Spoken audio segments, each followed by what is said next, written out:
Billionaire flies abroad for secret meeting with Mistress' pregnant wife, exposes him with one call. Picture perfect wealth, a sprawling mansion, and the promise of a fairy tale marriage. This is the life Richard Harrington and his pregnant wife, Clara, once believed they had built. But behind their glimmering facade lies a storm of secrecy and betrayal, waiting for just the right moment to blow everything apart. When Richard flies abroad on a so-called business trip, Clara grows suspicious, her looming due date overshadowed by anxiety. A single phone call uncovers a tangle of lies thicker than they ever imagined. This explosive revelation threatens not only Richard's reputation, but also Clara's fragile hope for a loving family. The grand, ivory-coloured Harrington mansion, perched atop the rolling hills of Brentwood, was more than just a home. It was a monument to Richard Harrington's relentless ambition. From the outside, the marble pillars and Italian-style fountains evoked a life of ease and grace. Every visitor was greeted by meticulously kept rose gardens, and inside, the glitter of chandeliers and polished mahogany floors boasted of tremendous wealth. Yet, step deeper into the sprawling corridors, and one would notice the tense, uncomfortable quiet that occasionally settled in the living areas. When the staff thought no one was watching, they sometimes exchanged anxious glances. A once lively household had evolved into a place of stifled sighs and hushed conversations.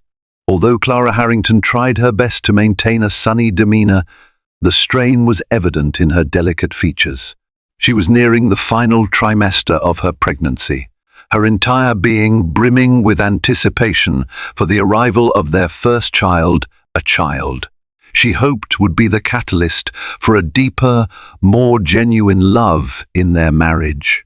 Clara had been born Clara Everton, the daughter of a small-town schoolteacher and a mechanic in Asheville, North Carolina. She was not unaccustomed to a simple life. Once, she had dreamed of moving to the city to study fine arts. That was before she met Richard during a charity event in New York City. He was a rising star in the high-stakes world of real estate investments. Tall, broad-shouldered, and confidently clad in a tailored suit, Richard exuded a magnetism that swept Clara off her feet.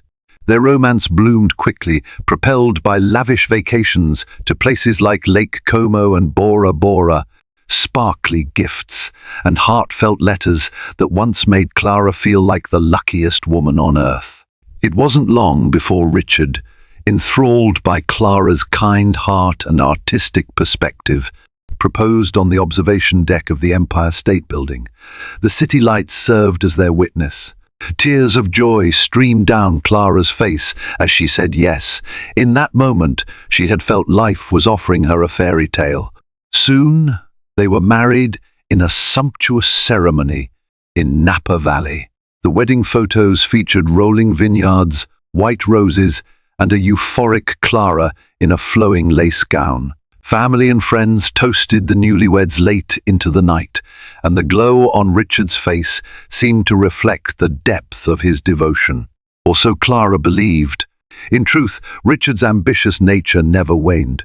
With a single-minded focus, he turned what had been a small real estate brokerage into an empire called Harrington Holdings. By the time Clara became pregnant, the company was worth hundreds of millions. Their success had soared beyond their wildest dreams, and Richard's name was often mentioned in the same breath as top moguls like Warren Buffett and Bill Gates in the local business papers, though. In reality, he had not achieved that level of wealth or influence. But there was talk. Everywhere they went, there was talk. Wealth was a double-edged sword. On the one hand, it allowed Clara to explore philanthropic endeavors, such as fundraising for the local children's hospital and championing art programs in underprivileged schools. On the other, it exposed them to the relentless gaze of tabloids and the snide remarks of acquaintances who believed money could solve every problem. Moreover, it drew Richard into the circles of those whose moral compasses twisted easily for the sake of profit or pleasure. Even in those early days, Clara sometimes noticed faint shadows in Richard's eyes, shadows of restlessness or unspoken burdens. She convinced herself it was the pressure of running a business. Love, after all, required patience and forgiveness. Her own mother's advice echoed in her mind: marriage isn't always the honeymoon, honey. Sometimes it's a test of how strong you really are. Clara felt strong. She was determined to be the supportive wife, standing beside her husband, come what may. Little did she know how profoundly that vow would be tested. Long before the cracks began to show, Richard's life had been shaped by a desire to transcend his own humble upbringing. Born to a middle-class family in Portland, Maine, his father was an insurance broker and his mother a part-time nurse. While they had made a comfortable living, Richard always yearned for more. The grit and determination he displayed as a teenager were awe-inspiring. He spent summers mowing lawns and winters shoveling snow to earn extra money. His restless ambition led him to a business scholarship at the University of Pennsylvania, where he impressed professors with his entrepreneurial instincts. In his 20s, Richard relocated to New York, longing to break into the real estate scene. He thrived in a cutthroat environment, quickly making a name for himself by flipping small apartment buildings in emerging neighborhoods. With each successful sale, his confidence soared. He found that money was indeed a powerful key, unlocking doors to exclusive clubs, political fundraisers, and swanky galas, where a man of wealth was not just admired, but aggressively courted. It was at one such fundraiser where he spotted Clara. She wore a simple yet elegant black dress, her dark hair swept into a modest updo. Something about her wide, earnest eyes, reflecting a genuine spirit amid all the artifice, caught his attention. By the end of that night, he had introduced himself.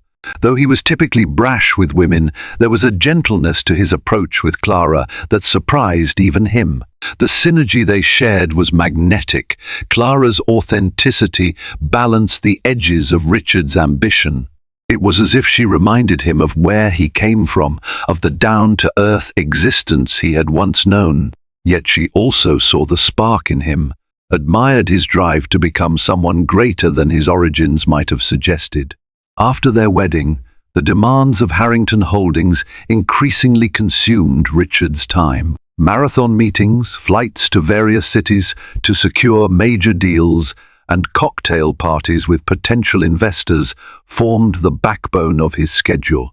While Clara yearned for the nights they used to spend cooking dinner together and talking about their day, Richard was often absent, claiming he had to entertain important clients.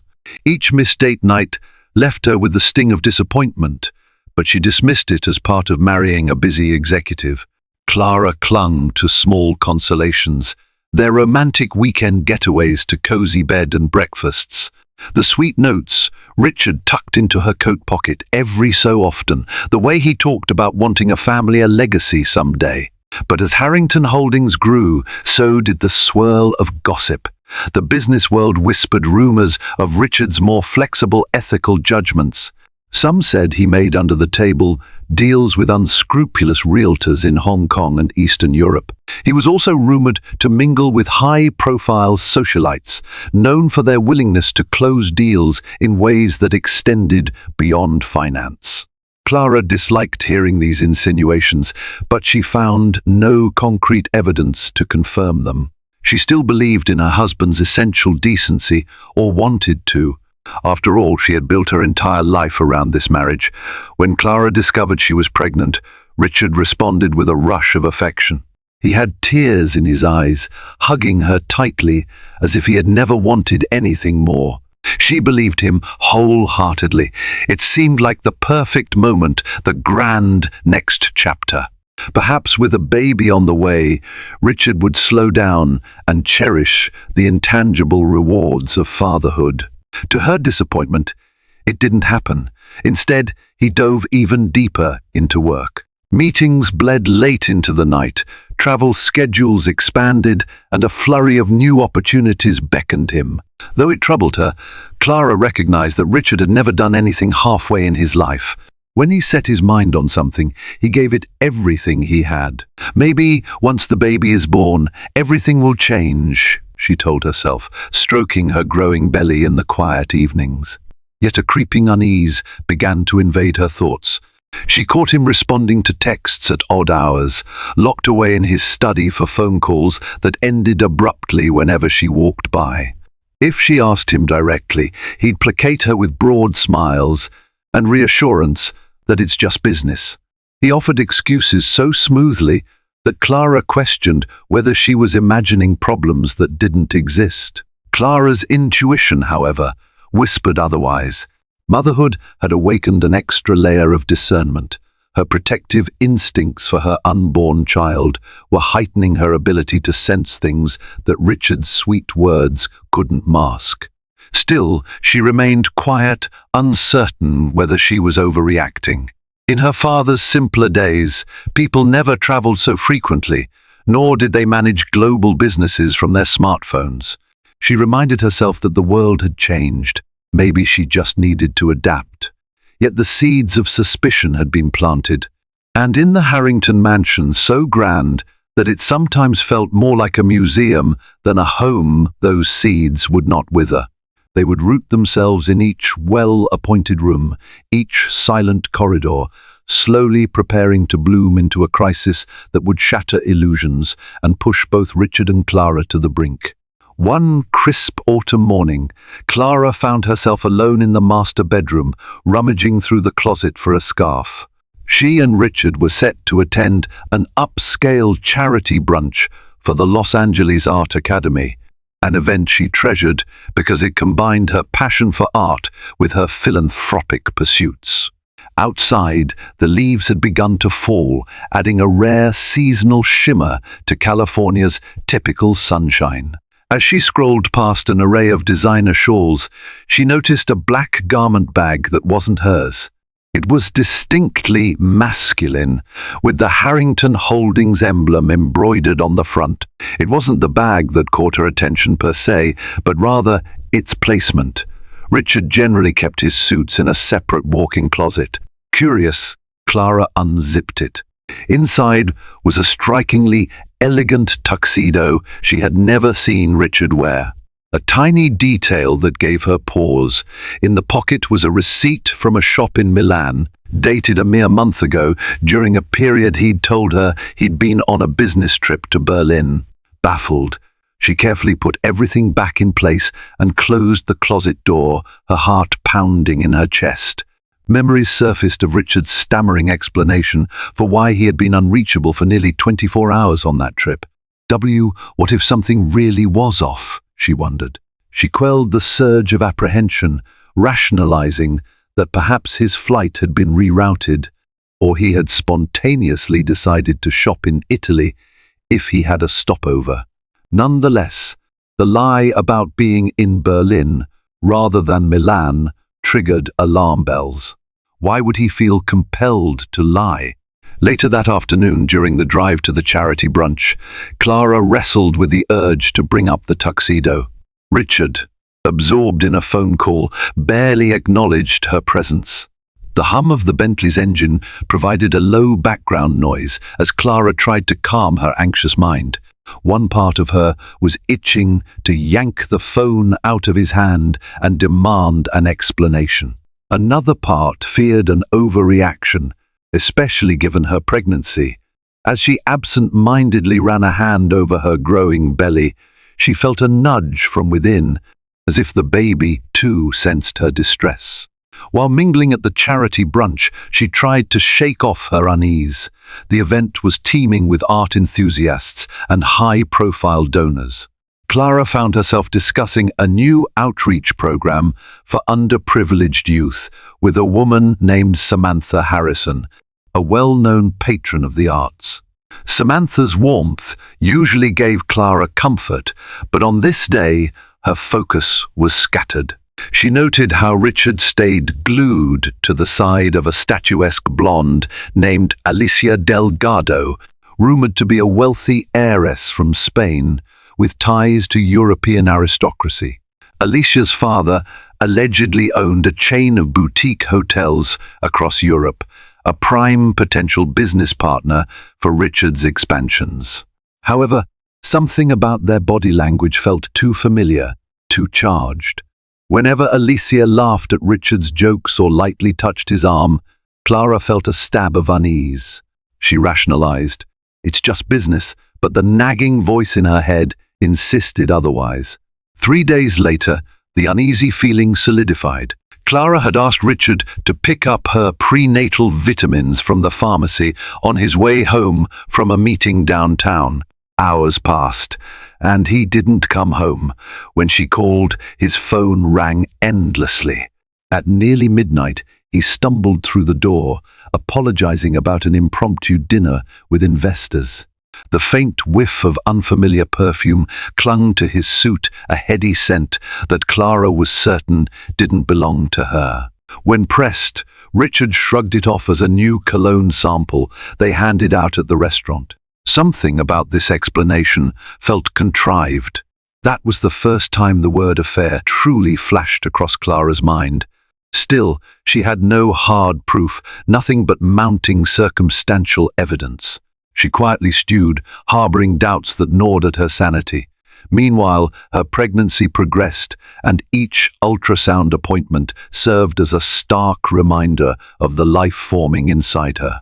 She knew that stress was harmful to the baby, but how could she quell it when uncertainty hung over her marriage like a gathering storm?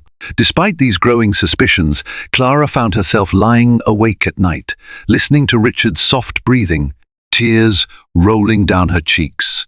She wanted to cling to hope, to believe they could weather the storm, that these ominous signs were mere misunderstandings. But a quiet resolution began to take shape in her mind. She would no longer remain passive. She would find answers, for her sake and for the baby's. Clara's first attempt to confront Richard occurred on a chilly Friday evening. The household staff had left for the night, and the hush in the mansion was punctuated only by the echo of Clara's footsteps on the marble floor. She approached Richard in the study, where he was reviewing financial reports. The mahogany shelves behind him were lined with trophies and accolades, testaments to his success, achievements that once filled her with pride. "What's on your mind, darling?" he asked, barely glancing up from his work. His tone was amiable, yet distant. "I found the receipt from your tuxedo purchase in Milan," Clara began, trying to keep her voice steady. She watched carefully for any flicker in Richard's expression. "I thought you said you were in Berlin." Richard paused for a fraction of a second before closing the laptop. His face quickly softened into a mask of casual reassurance. "Yes, I flew to Berlin first. The deal there wrapped up sooner than expected, so I decided to take a detour to Milan for a day. I didn't mention it because it wasn't significant. I picked up that tux for the charity event. I didn't want to bother you with the details. You've got enough on your plate with the baby." Clara's stomach knotted.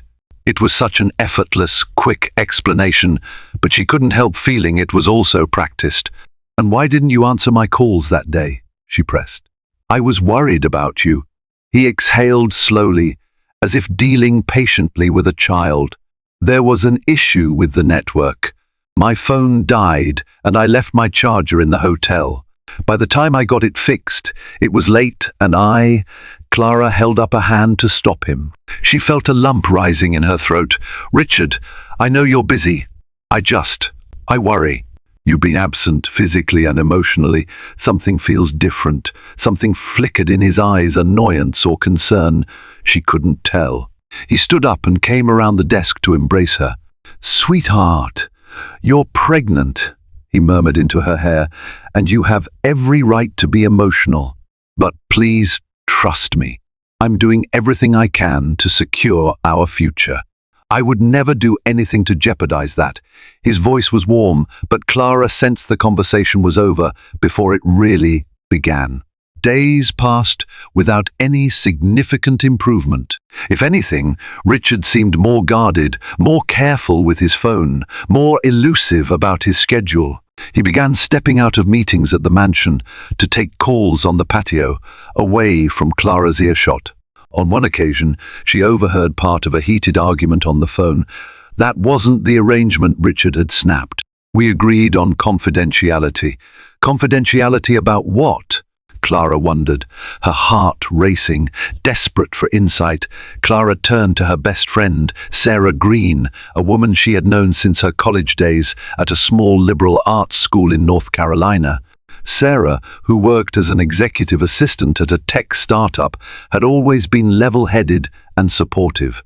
Over coffee at a trendy cafe near Santa Monica, Clara confided her fears, her voice trembling. Sarah listened intently, nodding with compassion. She encouraged Clara to trust her instincts. "Something is definitely off," Sarah said gently. "Even if there's a chance this is all a misunderstanding, you shouldn't have to live with this kind of stress. Talk it out or find a way to get to the truth." Clara left that meeting feeling somewhat emboldened. That night, after Richard returned from a function at the Beverly Hills Hotel, she resolved to speak up again. Once more, he dismissed her worries, chalking them up to hormones and stress. But that time, she spotted the flicker of panic in his eyes when she pressed him about Alicia Delgado. "She's just a potential investor," he insisted, eyebrows furrowed. "I'm courting her for a major development in Barcelona. Stop reading into every interaction I have with a woman." That single sentence landed like a slap across Clara's face. "Stop reading into every interaction I have with a woman." It reeked of condescension, belittling her legitimate concerns. The next day, Richard left for a week-long trip to finalize a deal in Tokyo. Later, Clara would discover that he never stepped foot in Tokyo. To the outside world, Alicia Delgado sparkled like a gem in the crown of high society. Born into Spanish aristocracy, Alicia was fluent in 5 languages, had studied art history at the Sorbonne, and was rumored to have turned down a marriage proposal from a European prince. She was tall, slender, and exuded an almost regal grace. Despite her polished facade, Alicia's personal life was wrapped in speculation, a series of whirlwind romances, alliances with powerful men in the finance world, and an uncanny ability to dodge scandal, even as gossip trailed closely behind her. Richard, it seemed, was only the latest name rumored to be connected to Alicia. On social media, she carefully cultivated an image of glamour, jets to private islands, front row seats at Paris Fashion Week, exclusive events at the Cannes Film Festival. Clara's quiet nature clashed sharply with Alicia's showy style. Their only similarity, ironically, was a love for the arts, though Clara's was genuine and philanthropic, while Alicia's was an extension of her high-brow social persona. Suspicions about Alicia blossomed into near certainty when Sarah Green decided to do some investigating of her own. She found a string of geotagged photos on Alicia's Instagram posted at exotic destinations locations that, if traced, overlapped suspiciously with Richard's business trips. In one photo, Alicia posed at a luxury resort in Bali around the same time Richard claimed he was finalizing a licensing agreement in Hong Kong. Another photo showed Alicia toasting champagne at what looked like a swanky hotel suite in Monte Carlo, suspiciously close in date to Richard's supposed trip to Switzerland for a banking conference. None of these alone would be a smoking gun, but the pattern was too consistent to ignore. Clara's hands shook as she swiped through the images. She couldn't bring herself to confront Richard with Instagram screenshots. She knew he'd likely have an explanation or deflect blame onto her for snooping. But with each swipe, the emotional weight increased, an impending sense of heartbreak that she tried desperately to manage.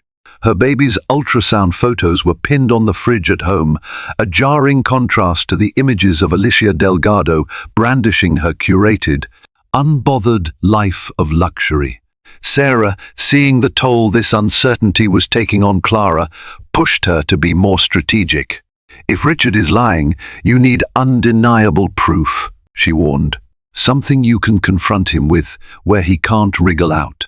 That same week, Alicia Delgado was tagged in a post from Paris at the Four Seasons Hotel George V, capturing a lavish lunch on a private terrace. Richard, ironically, told Clara he was heading to Berlin for 2 days to meet a German investor. Clara's heart clenched. Everything pointed to the conclusion that Richard and Alicia were together in Paris. Clara was about 6.5 months pregnant at that point, and travel was beginning to pose risks. Yet, the betrayal weighed so heavily that she found herself entertaining a drastic idea, traveling to Paris herself. She would confront them and uncover the truth. But her obstetrician had strictly advised her against long flights due to a minor complication with her pregnancy.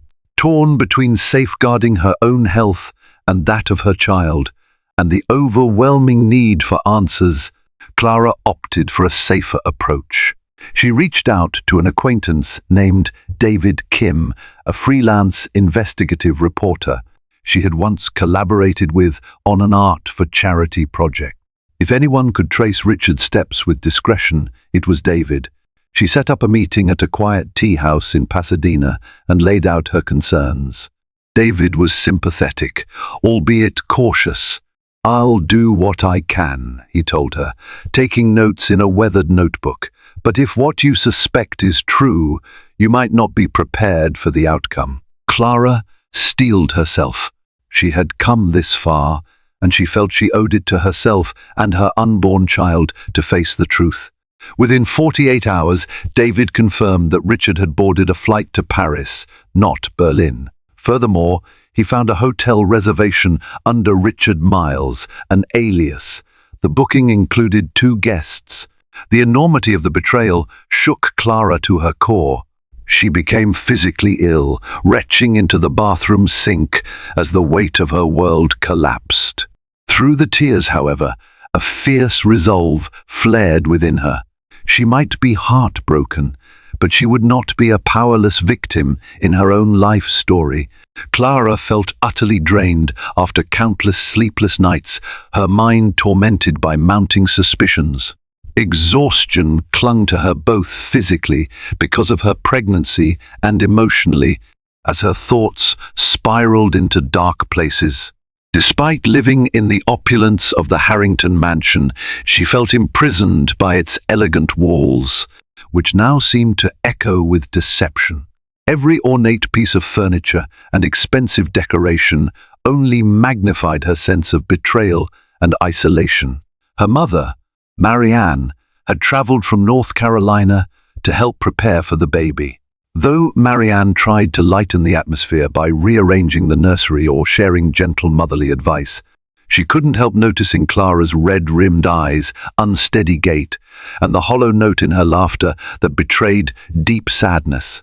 Even the mansion's staff, trained to maintain professionalism, exchanged worried glances as they observed their usually gracious mistress pacing the halls, clutching her phone, lost in anxious thought.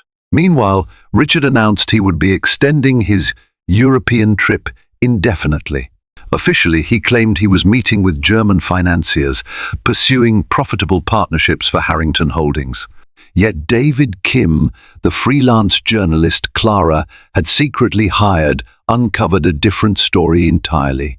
Through investigative leads, he confirmed that Richard was, in fact, in Paris, staying at the lavish Plaza Athénée Hotel under the alias Richard Miles. Worse still, David sent Clara a grainy photo of Richard stepping out of the hotel lobby hand in hand with Alicia Delgado. In the days that followed, Clara's world became a pressure cooker of fear and despair.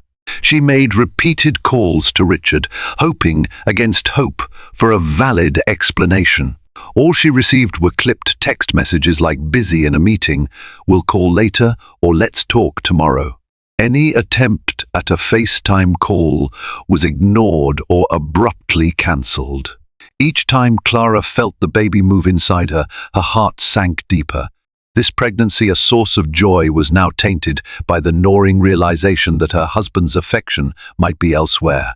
She tried not to dwell on the betrayal she had all but confirmed, yet the bitter taste of heartbreak was unavoidable. Throughout this ordeal, Sarah Green, Clara's closest friend, visited the mansion daily. Understanding Clara's gentle yet vulnerable nature, Sarah did all she could to help, cooking nutritious meals to keep Clara's strength up, suggesting calming playlists, and most importantly, offering a safe space to vent her swirling emotions. However, Sarah's own frustration simmered beneath her comforting presence. She was furious at Richard for putting Clara through such agony, especially while pregnant. Sarah knew too well that Clara's patience had its limits, and that if things escalated, the situation could spiral out of control. Late one afternoon, Clara received a brief, emotionless text from Richard. "I have to extend my trip. Urgent matters have come up." One short line, with no further explanation, was enough to crush what remained of her fragile hopes. For weeks, she had convinced herself that maybe there was an innocent reason for all the discrepancies. Now, she could no longer ignore the undeniable signs.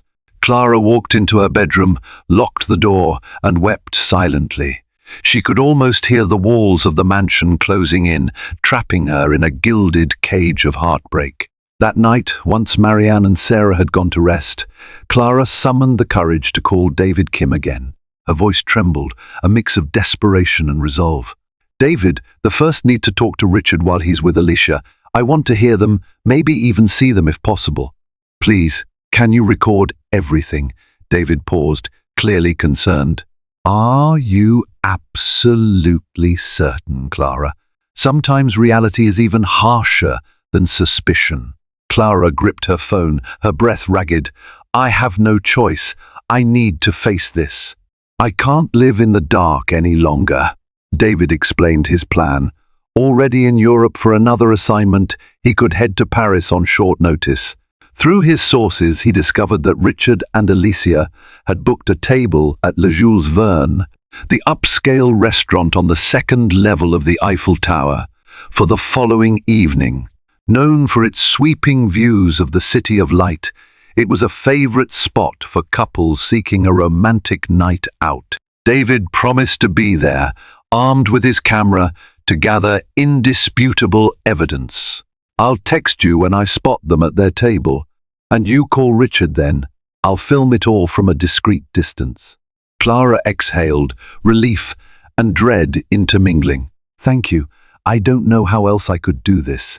Back in her bedroom, Clara spent the night watching the clock. She tried to sleep, but couldn't. Fear, anger, and a faint, stubborn hope wrestled within her heart. Could it be possible that all these pieces were misleading? Some last spark of denial flitted across her mind, but the ache in her chest told her otherwise. She could only pray for strength, especially with a baby on the way who deserved a stable home. The next day crawled by. Clara forced herself to eat a few spoonfuls of soup her mother prepared, but her nerves churned. That afternoon, David's text arrived. "They're here, seated by the window." "Get ready." Clara locked her bedroom door, sat on the edge of her bed, and tried to steady her trembling hands. The clock struck the agreed-upon time, and she dialed Richard's number. He picked up on the third ring. "Hey, sweetheart," he greeted, his voice slightly breathless. "It's late there. Is everything okay?" Clara fought to keep her emotions in check. How could I not call my husband? "Tell me, how's Berlin?" There was a split-second pause. Berlin is fine. Very productive," he said, but an undercurrent of tension bled into his words.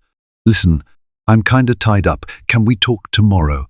In the background, Clara heard the soft clink of wine glasses and snippets of French being spoken by waitstaff and diners, a far cry from anything in Germany. Her pulse pounded. "Funny," she said quietly. "I hear French. Are you at a French restaurant in Berlin?" An uneasy silence. Finally he spoke. "It's a French-themed bistro here. It's a popular spot." Clara's throat tightened as she pushed harder, determined to expose him. "Could we do a quick FaceTime? I want you to see me, and our baby is really active. You could see how big I've gotten." A tense hush seeped through the line. Then Richard spoke, sounding frazzled. I can't FaceTime right now, Clara. I'm in the middle of discussing some important numbers with an associate." Meanwhile, at Le Jules Verne, David Kim, hidden behind a decorative planter on the terrace, was capturing the entire scene on camera. Through his lens, he caught Richard, dressed sharply in a tailored suit, across from Alicia in a sleek evening gown. Their body language was unmistakably intimate. Their hands were intertwined. Alicia looked faintly amused, perhaps unaware of the bomb that had just gone off. Richard's expression, however, was panicked. He was staring at his phone, clearly unsure how to calm his wife's pointed questions from half a world away. Clara steeled herself. She had all the confirmation she needed. "You're lying to me, Richard," she said, voice quivering with anger and sorrow. "I'm done pretending we have a normal marriage." Richard sputtered. "Clara, maybe you're stressed. We can sort all this out once I'm back." She cut him off, her tone turning icily calm. "My mother's here. I'm fine. I deserve the truth about everything. But if you won't give it to me, I'll find it myself." With that, she ended the call, tears cascading down her cheeks. The phone dropped from her hand onto the bed. She pressed her palms over her eyes, overcome by a tidal wave of grief. On the other side of the Atlantic, David Kim continued filming as Richard fumbled to pocket his phone, his face a haunted mix of guilt and alarm. In that moment, the future of the Harrington family changed irrevocably. Richard's fragile web of deception was laid bare, and Clara's courageous act of confronting her worst fears ignited a chain reaction that could not be undone. There would be no more illusions and no more grace notes of denial. The cost of betrayal had finally come due, and the once enchanting world of opulence they'd built now stood on the verge of collapse. In the immediate aftermath of Clara's abrupt hang-up, chaos ensued at Le Jules Verne. Richard stared at his phone, a tumult of emotions crossing his usually confident features: anger, embarrassment, and a flicker of fear. Alicia, unaware of the details but sensing the tension, leaned forward. "Is everything all right, darling?" she asked, her voice laced with concern tinged by vanity. She had invested considerable time and energy into her dalliance with Richard, and any disruption to the facade threatened her lavish lifestyle. Richard shoved his phone into his jacket pocket, scanning the restaurant as if half expecting to see someone lurking in the shadows. "We need to go," he muttered, fumbling for his wallet to settle the bill. He felt exposed, as though Clara's voice on the phone had supernaturally placed her in the same room. Alicia offered him a quizzical look, but his panicked expression left little room for debate. Outside the restaurant, David Kim captured video of the couple hastily stepping into a chauffeured Mercedes. For Richard, the night had been ruined. The meal, the wine, the ambience, it all seemed suddenly cheapened by the guilt twisting in his gut. He knew that phone call from Clara signaled a turning point, a breakdown in whatever illusions he had tried to maintain. Back in Los Angeles, Clara's tears had subsided into a numb resolve. She realized their marriage, at least the version of it she had cherished, was over. The next morning brought more revelations. David Kim emailed Clara the footage and photos he had taken, along with a short note: "I'm sorry, Clara. You deserve better. Take care of yourself. The media files told a stark story. There was Richard, elegantly dressed, wineglass in hand, gazing at Alicia like a besotted lover. No plausible denial could spin these images into something innocent.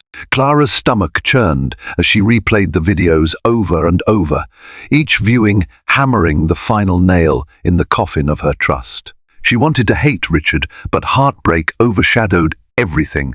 That same afternoon, Sarah Green arrived to find Clara pale and shaken. She gently helped her friend onto the sofa and played the videos on Clara's laptop. "That's all the proof you need," Sarah said, her voice trembling with sadness and anger. "I'm so sorry. But at least now you know." Clara nodded, her eyes glassy, tears threatening anew. "I have to figure out what to do next." Sarah took her hand, unwavering support shining in her eyes. "Whatever you decide, I have your back." Hours later, the phone rang Richard. Perhaps he believed he could smooth talk his way out of this. Clara let it ring the first few times, ignoring him as she tried to collect her thoughts. She was no longer the naive, docile wife. She was a mother-to-be, fiercely protective, and determined not to tolerate any more deceit. Finally, she answered. "Clara, listen," Richard began, his voice testy, the polished veneer cracking. "I'm cutting my trip short. There's obviously been a misunderstanding. I'd like to come home and talk." In the background, Clara heard the bustle of what could be an airport lounge. Part of her was glad, part of her dreaded the confrontation. Yet she found her voice surprisingly steady. "Fine," she said, "but don't expect me to pretend nothing's happened." Richard exhaled sharply. "I'll be home tomorrow night." Before hanging up, Clara added, "One more thing, Richard. Don't lie to me anymore. I have evidence. I know everything." He was silent for a moment. "Clara, I just want to fix this. I want to be there for you and the baby." She ended the call without responding, tears streaming down her face. She braced for the storm that was about to descend upon her life. The day after the ill-fated dinner at Le Jules Verne, Richard found himself stranded in Paris, wrestling with a business crisis while simultaneously trying to salvage the train wreck of his personal life. Alicia lingered in the luxurious suite, trailing him with concerned glances, her arms often crossed in quiet frustration.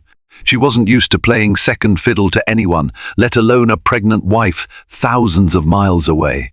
Between phone calls to Harrington Holdings and attempts to contact Clara, Richard was bombarded with messages from his staff.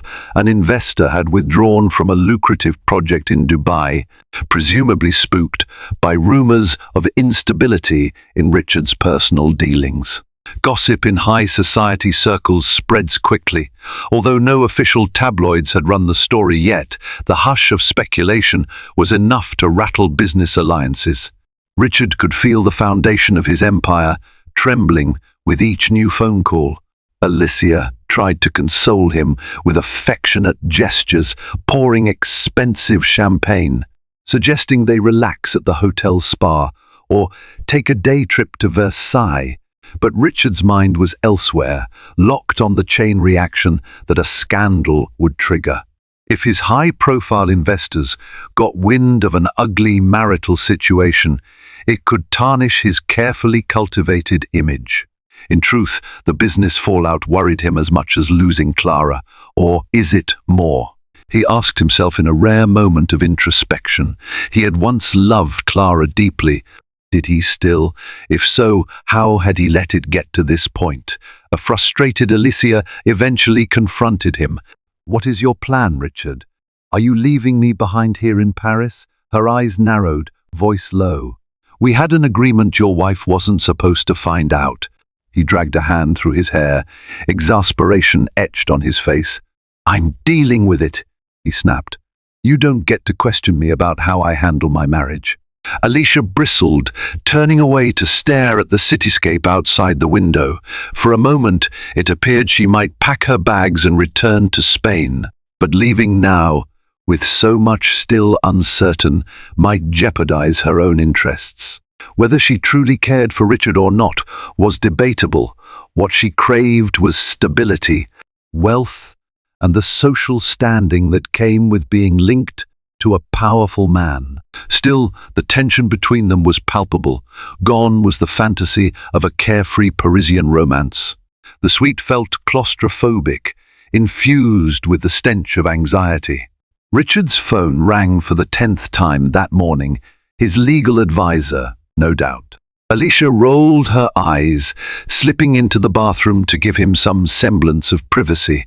The illusions they had spun were unraveling rapidly, revealing the ugly truths beneath. By evening, Richard had made plans to return to Los Angeles, booking a first-class flight on Air France. Alicia, however, remained in the suite, uncertain if she should follow. "When will I see you again?" she asked, softly, as he stuffed clothes haphazardly into his suitcase. Richard paused, staring at her with conflicted eyes. "I don't know," he admitted. "Let me sort out the chaos at home. I'll contact you." As the door closed behind him, Alicia Delgado was left to contemplate a future that seemed far less guaranteed than it had yesterday. Meanwhile, Richard was on his way back to face a reckoning he had never wanted or anticipated. Richard Harrington's arrival at LAX was not met with the usual fanfare of a private car service. Instead, Sarah Green was there, arms crossed, wearing a look that could slice through steel. She had insisted to Clara that someone else drive him home, ensuring he was stripped of his typical comforts from the moment he set foot on American soil. In the back seat of Sarah's modest sedan, Richard shifted uncomfortably, phone clutched in his hand. He tried to make small talk, but Sarah shut him down with a cutting glare. "Don't you dare pretend this is business as usual," she snapped, eyes flicking up to the rearview mirror. "You've hurt Clara more than you can imagine." Richard looked away, the weight of shame pressing on him. Yet, as they wove through La Traffic, he also steeled himself for the argument that awaited. He had a strategy: deny what he could, minimize the rest, and salvage at least some portion of his marriage. But can it be saved? A nagging voice asked. At the mansion, Clara sat in the living room, visibly pale, her belly prominent beneath a soft cotton dress. On the glass coffee table rested a thick envelope containing the photos and a USB stick with the incriminating footage David Kim had collected. She had considered discarding it all, but a part of her wanted Richard to see that she was armed with more than just intuition. When he entered, tension filled the room like a toxic cloud. He tried to approach her, but she lifted a hand, palm outward. Her eyes, though red-rimmed, were fierce. "No, don't touch me. Not until we talk," he swallowed. "Clara, I know you're upset," she cut him off, pointing to the envelope. "Look at that. I'm not going to say another word until you see it." Reluctantly, Richard opened the envelope, flipping through the photos and pulling out the USB drive. He inserted it into a laptop that Sarah had placed on the coffee table. The living room filled with the damning images of him and Alicia, strolling hand in hand, wine glasses clinking, Alicia leaning her head on his shoulder. The final nail was the short video clip from Le Jules Verne capturing their intimate dinner. Richard watched in silence, his posture collapsing. Clara finally spoke, her voice trembling with a mixture of rage and heartbreak. "How long?" Richard's eyes darted to Sarah, who stood by the doorway with folded arms. "Sarah, can you give us a moment alone?" She shook her head. "Not until Clara tells me to leave." Clara didn't dismiss Sarah. Instead, she stared Richard down, waiting. Finally, he offered a choked confession. "A few months," he mumbled. "It started when Alicia invested in our Barcelona development." It just happened. It just happened," Clara echoed bitterly. "That's your excuse. Do you have any idea what it's been like for me, carrying your child while you gallivant around the world with another woman?" He struggled to maintain composure. "Clara, it wasn't about love. It was a fling, a mistake. I swear I still love you. I was stupid, reckless. Please, don't throw away our marriage for a moment of madness." She let out a harsh laugh, tears spilling over. "A moment? You've been lying to me for months. You missed doctor's appointments. You left me in the dark while I was terrified and alone carrying our child." Richard dropped to his knees in front of her, ignoring Sarah's presence. "I'll do anything," he begged. "I'll cut Alicia off completely. I'll see a counselor. Whatever you need, please, I can't lose you." For the first time in weeks, Clara felt a pang of pity for him, but it was quickly overshadowed by fury. She closed her eyes, tears rolling down her cheeks. "I don't know if I can ever trust you again. You broke us, Richard. Do you understand that?" He nodded slowly. "But I will fix it. I promise." With a trembling hand, Clara removed her wedding ring, placing it on the coffee table. "I'm not sure there's anything left to fix," she whispered. The finality of that gesture landed like a shot in the silent room. Sarah watched, her heart aching for her friend. In the end, Clara asked for space-time to think about whether she could salvage any semblance of a future with him. Richard, unable to stand her cold, resolute gaze, retreated to a guest suite in the mansion. The next few days passed like a tense ceasefire. He tried repeatedly to talk to her, to profess his remorse and desperation, but she shut him out. She needed clarity, and only time could provide that. The next month proved to be a long, grueling interlude. Clara focused on her health, attending regular checkups. Her mother stayed by her side, and Sarah visited daily, cooking meals and helping reorganize the baby's nursery. The staff at the mansion tiptoed around, unsure how to navigate the charged atmosphere. Richard immersed himself in damage control at Harrington Holdings, repairing investor relations that had begun to fray after rumors of his scandal spread through whispered channels. The question weighing on everyone's mind was whether Clara would stay and fight for the marriage or end it. Richard arranged for a high-profile couples therapist, Dr. Rochelle Pennington, to visit them privately. He pleaded with Clara to attend at least one session. She agreed, if only to gauge whether there was any foundation left to rebuild upon. In the stark, tastefully decorated office of Dr. Pennington, Clara sat on one side of the couch, arms protectively around her belly, while Richard perched stiffly on the other side, his hands clasped so tightly that his knuckles turned white. The hour was filled with raw disclosures. Richard confessed that the affair was a misguided attempt to escape the crushing stress of his business life. Alicia had been an alluring distraction, and he never intended for it to unravel his family. Clara wept, explaining how betrayed and humiliated she felt, how she didn't know if she could ever forgive him or trust him again. Dr. Pennington's verdict was nuanced. Forgiveness, she explained, was a journey that could take years. Rebuilding trust after such a profound betrayal was possible, but only if both parties were wholeheartedly committed and if the offender was willing to accept full responsibility and transparency. If Clara couldn't see a genuine transformation in Richard, or if she couldn't open her heart again, the marriage would be doomed. Days later, an unexpected event forced Clara's hand. She went into early labor. Whether it was the stress or a natural complication, her water broke nearly 4 weeks before her due date. In the frantic rush to the hospital, Richard was at her side, racked with worry. By the time they reached Cedars-Sinai Medical Center, Clara was in active labor, her contractions coming fast and strong. Nurses prepped her for delivery, hooking her up to the fourth fluids and monitoring the baby's heart rate. As the hours rolled on, Clara fought through the pain, tears mingling with sweat. Richard held her hand, whispering words of support and remorse, uncertain if his presence was welcomed, but determined not to leave.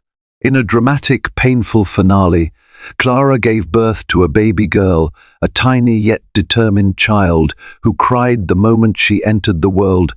as if already aware of the turbulent circumstances of her arrival. Exhausted, Clara sobbed as the newborn was placed on her chest. At that moment, all the anger and betrayal receded into the background. What mattered was this fragile, precious life.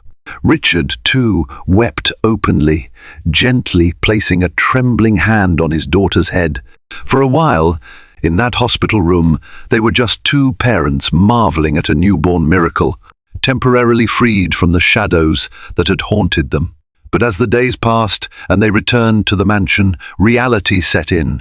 A baby introduced a fresh layer of stress and sleepless nights, testing the bonds of an already battered relationship. Clara eventually decided to stay, at least temporarily, allowing Richard a chance to prove his sincerity.